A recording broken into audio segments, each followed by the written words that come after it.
cette édition du 28 octobre 2022 du live de TV Finance. Merci beaucoup si vous nous rejoignez à l'instant. Et désormais, il est temps d'écouter, d'apprendre avec Benoît Fernandez-Riou et ses Market Movers. Bonjour Benoît.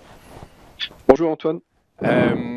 Benoît, nous sommes donc le 28 octobre, 9h15, le CAC a ouvert en baisse, moins 0,51% à 6212 points, probablement encore du fait des prises de bénéfices après les 3 séances consécutives de hausse de ce début de semaine.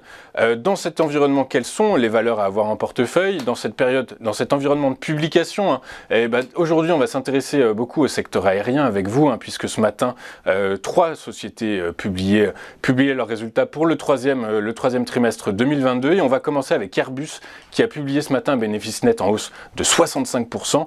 Le consortium européen a également relevé ses prévisions de flux de trésorerie disponibles, donc j'imagine que tout ça va porter à la hausse le titre.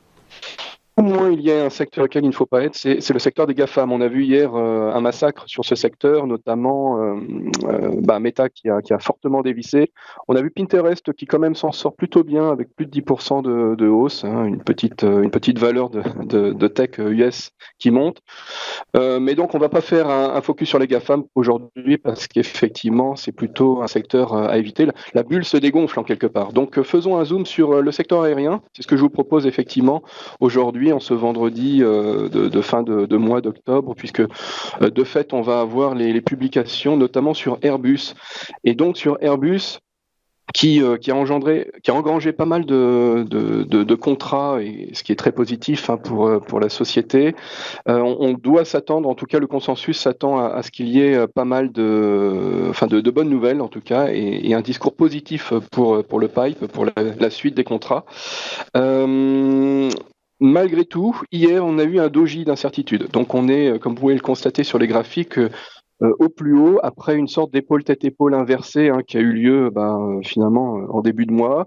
Et désormais, on est sur la fin de la jambe haussière, du coup, puisque c'est une épaule tête-épaule inversée. Et on est en train de rejoindre l'oblique qui fait office de résistance sur Airbus. Autour des 108, 109, c'est l'objectif auquel on peut s'attendre si d'aventure les résultats se confirmaient plutôt positifs pour Airbus. Et on pourrait même potentiellement dépasser cette zone des 108, 109 pour aller au-delà, puisqu'on voit qu'il y a une deuxième oblique et donc une sorte de zone dans laquelle les cours pourraient ensuite s'établir au-delà de 109 pour rejoindre potentiellement jusqu'à 112, jusqu'à quasiment 113 en quelque part. C'est ça, quasiment 113. C'est ce qu'on voit sur votre graphique. Juste Benoît, ça a coupé le moment où vous nous donniez le premier objectif, le premier niveau de résistance. On est d'accord, il est situé entre 108 et 109 euros, c'est ça ?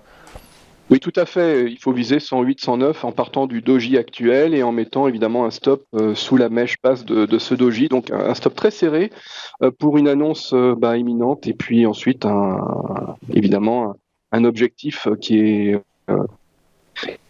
donne un bon ratio gain sur risque de fait.